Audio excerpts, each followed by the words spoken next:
우리 주변에 이런 사람들이 있잖아요. 남들에게 싫은 소리를 못해서 늘상 피해를 입는 사람들이 있는데 네. 좀 이런 사람들에게는 어떤 얘기를 해주실 수 있을 것 같으세요? 저도 사실은 잘 못해가지고 사람이 살면서 갈등이라는 게 없을 수가 없잖아요. 진화론적인 측면에서 보면 사람은 갈등을 두려워할 수밖에 없어요. 왜냐하면 인간이라는 종 자체가 워낙 약한 존재라서 무리를 지어 살 수밖에 없고 그래야 사니까.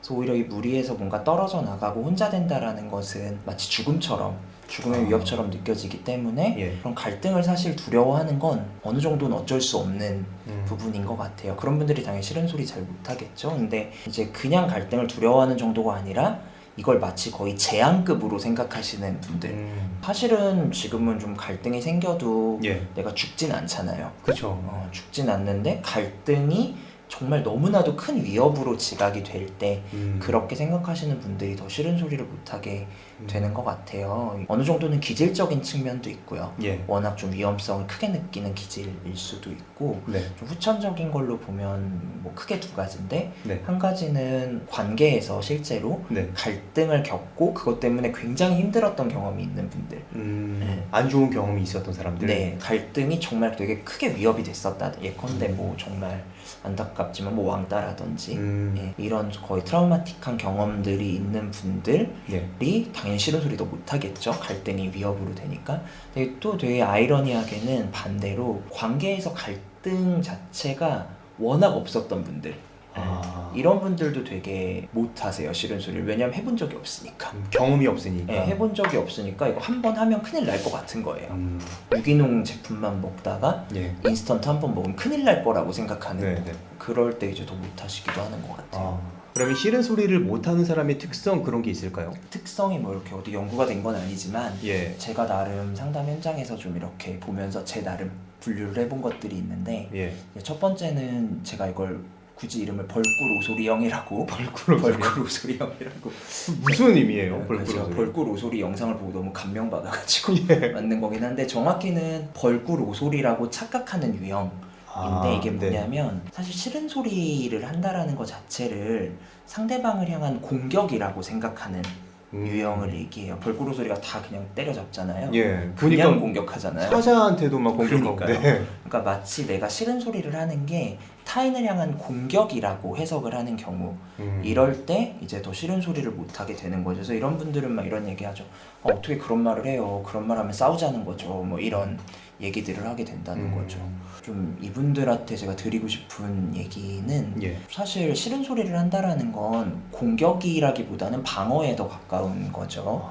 그러니까 벌꿀 소리처럼 타인을 뭐 공격하겠다는 게 아니라 고슴도치가 맹수의 위협이 오면 살기 위해서 이렇게 바늘을 세우는 네, 것처럼. 바늘을 세우는 것처럼 나를 지키기 위한 어떤 최소한의 노력이라고 생각을 해주시면 좋겠어요. 내가 나를 지켜야 되잖아요. 네. 관점을 바꿔야 되네요. 이게 공격이 네. 아니라 나를 지키는 하나의 방어적인 네, 수단이다. 그렇죠. 또 한 가지 경우는 제가 이걸 이름을 자기불신형 자기불신형. 이라고 했는데, 뭐냐면 뭔가 싫은 느낌은 드는데 네. 이거 내가 이상한 건가 싶은 거예요. 그러니까 이런 분들이 많이 하는 게, 이제 이거 저만 이상한 거면 어떡해요? 이거 제가 꼰대인 거 아닐까요? 뭐 제가 프로 불편러인 거 아닐까요? 뭐 이런 네. 얘기들 하는 거죠. 네. 그러니까 내가 느끼는 이 감정 혹은 이 생각들이 타인에게 정당하게 느껴질까를 너무 염려한 나머지 그게 싫은 소리라는 말로 나오지가 않는 경우죠. 남의 시선을 너무 의식하는 그렇죠. 경우인가요? 그렇죠. 그래서 이분들은 되게 그런 경우도 있어요. 이 생각에 확신을 갖기 위해서 주변에 막 물어보고 다니기도 해요. 누구시 이거 내가 이상한 거야? 이거 내가 이상하다는 말이 나올 때까지 물어보는 거예요? 오히려 주변에 어떤 확신을 받고 싶은 거예요. 네가 이상한 게 아니고 기분 나쁠 만한 거야. 뭐 이런 얘기를 들을 때까지 주변 이렇게 물어보고 다니는, 나만 이상한 거야? 이렇게 물어보고 다니는 거죠. 근데 이게 안타까운 거는 아무리 주변에서 아니야 너 그거 괜찮은 거야 라고 해도 100% 확신을 못 갖기 때문에 결국 또 못하게 되는 거죠. 이분들한테 제가 드리고 싶은 얘기는, 아무리 물어봐도 100% 확신은 생길 수가 없어요. 100% 확신이 생길 수가 없다라는 거 하나랑, 그리고 기본적으로 내가 기분 나쁘고 그런 게 타인에게 정당화될 필요는 없잖아요. 그쵸. 그러니까 내가 기분 나쁘면 나쁜 거고, 내가 싫으면 싫은 거고, 조금 더 굉장히 주관적으로 나 중심적으로, 이게 누군가에겐 이기적이라고 보일 수도 있지만 좀 더 나 중심적으로 생각하셨으면 좋겠어요. 최소한의 자기 방어라면은 자기가 싫은 거에 대해서는 그냥 자기 권리잖아요, 사실. 맞아요. 그 정도에 대해서 너무 막 불편하게 생각하는 건 진짜 지양해야 될 것 같아요. 맞습니다. 또 다른 유형이라면 반대로 약간 자기 불신형이었다면 이번에 타인 불신형. 타인 불신형. 이건 뭐냐면 내가 이런 말을 하면 저 사람이 날 무조건 싫어할 거야. 내가 이런 말을 하면 우리 관계가 깨질 거야. 이런 생각들을 한다라는 거죠. 예. 기본적으로 어떤 타인에 대한 기본적인 신뢰가 잘 없는 경우를 의미하죠. 아까 같은 경우는 내가 잘못했을지도 몰라라면은 네, 네. 요번엔 타인이 나를 싫어할 거야. 네, 그 생각이 굉장히 클 때 또 네. 이런 싫은 소리 잘 못하게 되죠. 그럴 수도 있지만 네. 아닐 확률이 대부분 더 높아요. 그러니까 이거를 가장 잘 보실 수 있는 방법은 역지사지를 해보세요. 역지사지. 그러니까 네. 입장을 바꿔서 생각을 해보세요. 예. 내가 지금 하려는 이 싫은 소리를 상대방이 나한테 했을 때 과연 내가 이 사람이랑 관계를 끊을 것인가를 생각해보면 좀 언짢을 순 있지만 적어도 관계를 끊을 정도까지는 아닐 거예요, 대부분. 그러니까 오히려 좀 그럴 땐 반대로 생각해보시는 것도 도움이 될 것 같습니다. 약간 좀 환상 속에 있는 거네요. 그렇죠. 눈앞에 낭떠러지가 있을 거야. 네. 그런데 사실 낭떠러지가 아닌데. 네, 아닐 확률이 대부분이죠. 또 이제 마지막 한 가지는 이 역지사지를 너무 과도하게 하는 과도한 역지사지 유형. 과도한 역지사지. 내가 이 말하면 저 사람 기분이 얼마나 뭐 슬플까, 얼마나 안 좋을까 이런 것들을 이제 너무 염려한 나머지 네. 그러니까 그 사람에게 너무 공감을 미리 하는 거죠. 너무 공감을 하니까 아까 말씀드렸던 죄책감 같은 게 생겨서 더 싫은 소리를 못 하는 거죠. 그러니까 EV 유형이 너무 안타까운 경우가 이런 거예요. 역지사지하고 다른 사람의 입장을 미리 생각해 주는 건 일반적으로 이타적이다라고 하는 아주 좋은 덕목이죠. 그죠. 근데 이게 너무 심해졌을 때는 타인에 대해서 너무너무 공감을 잘하지만 정작 나에 대해서는 공감을 못하는 나는 없고 상대방만 있는 이런 게 이제 반복될 수 있죠. 그래서 이런 분들한테 제가 자주 하는 얘기인데 지금 당신이 겪은 일이 아니라 당신 딸이 겪은 일이면 어떻게 할 거냐 이런 얘기를 하기도 하고요. 제발 나부터 챙기세요.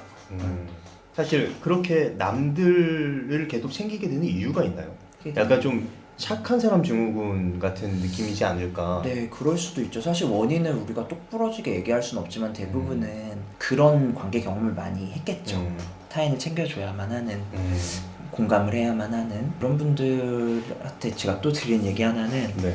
공감은 기부와는 다르다는 얘기를 제가 해요. 공감은 기부와 다르다. 네, 기부는 사실 내가 가진 게 없어도 그 네. 와중에 조금씩 이렇게 해서 할 수 있는 게 기부예요. 네. 근데 공감은 나를 챙기지 않으면 할 수 없어요. 그러니까 나부터 챙겨야 나한테 어떤 여유든 뭐든 나에 대한 공감이 있어야 타인에 대한 공감이 가능한 거고 나가 없이 하는 공감은 좀 가짜 공감인 경우가 많으니까요. 공감 잘하고 싶으시면 제발 나부터 공감해 주시는 거. 그럼 싫은 소리를 계속 못하게 되면 어떻게 되나요? 싫은 소리, 거기에 이제 깔려있는 감정은 분노나 화 이런 감정이겠죠? 근데 기본적으로 분노라는 감정은 어딘가를 향해야 되는 감정이란 말이죠. 예를 들어 제가 몸장님한테 화가 났어요. 몸장님한테 제가 한 소리를 해야 되는데 이거를 못하면 아까도 말씀드렸듯이 이 분노가 어딘가로 가긴 가야 되기 때문에 네. 방향을 자기한테 돌린다는 거예요. 그러니까 여기로 가야 될 분노가 나한테 돌아온다는 거예요. 그러니까 예컨대 이런 거죠. 내가 괜히 오늘 이걸 찍겠다고 해가지고 내가 괜히 여기로 와가지고 이런 식으로 이제 화살을 나한테 돌린다는 거죠. 예를 들어서 내가 괜히 이거 먹겠다고 해가지고. 그렇죠. 자기 내부를 향한 공격을 우울이라고 해요. 타인에게 갈 분노가 자기한테 돌아온 걸 우울이라고 한다는 거죠. 그러니까 이런 생각이 계속 반복되다 보면 어디까지 가느냐? 내가 왜 태어나가지고 까지 갈 수도 있다는 거죠. 이렇게 되면 이제 거의 뭐 그냥 우울하다가 아니라 우울증까지 될 수도 있는 거죠. 명심하셔야 되는 건 분노는 어딘가를 분명히 향해야 돼요. 안 하다 정말 큰일 날 수 있어요. 네. 싫은 소리를 못하는 사람들이 마인드적인 게 바뀐다고 해서 바로 싫은 소리를 뭐 잘하게 되거나 그런 건 아니잖아요. 네네. 그러기 위해서는 무언가 기초적인 연습이 필요할 것 같은데 그 연습 방법으로는 어떤 게 있을까요? 네. 구체적으로 당장 뭔가 해볼 수 있는 방법이라면은 예. 이게 사람이 뭔가 화가 나고 네. 말을 하고 싶어도 워낙 안 해봤으면 이걸 하기가 막상은 어렵단 말이죠. 맞아요. 뭐 이런 영상을 찍을 때도 우리가 바로 애드리브로 하는 것보다 대본 쓰고 하면 조금 더 잘 되듯이 그렇죠. 평소에 뭔가 그런 흔한 상황들에서 뭔가 말을 못했다면 집에 가서라도 내가 어떻게 말해볼 걸 이런 것들을 한 번씩 이렇게 대본 쓰듯이 아, 이렇게 적어보는 것만으로도 상황을 다시 한번 그려볼 수가 있잖아요. 그래서 비슷한 상황이 왔을 때 조금은 더 언어화가 잘 될 수 있겠죠. 네, 여기서 적는 게 나를 향하면 안 되는 거죠? 아 그럼요. 음. 차라리 욕을 쓰세요. 차라리 그 조금 미친놈이었던 것 같다 뭐 이런 식으로 네. 차라리 욕을 쓰시고 네. 일말의 어떤 자책도 쓰시지 마시고 이때는 그냥 작정하고 남 탓한다 생각하고 남 탓하는 시간이네요. 맞죠.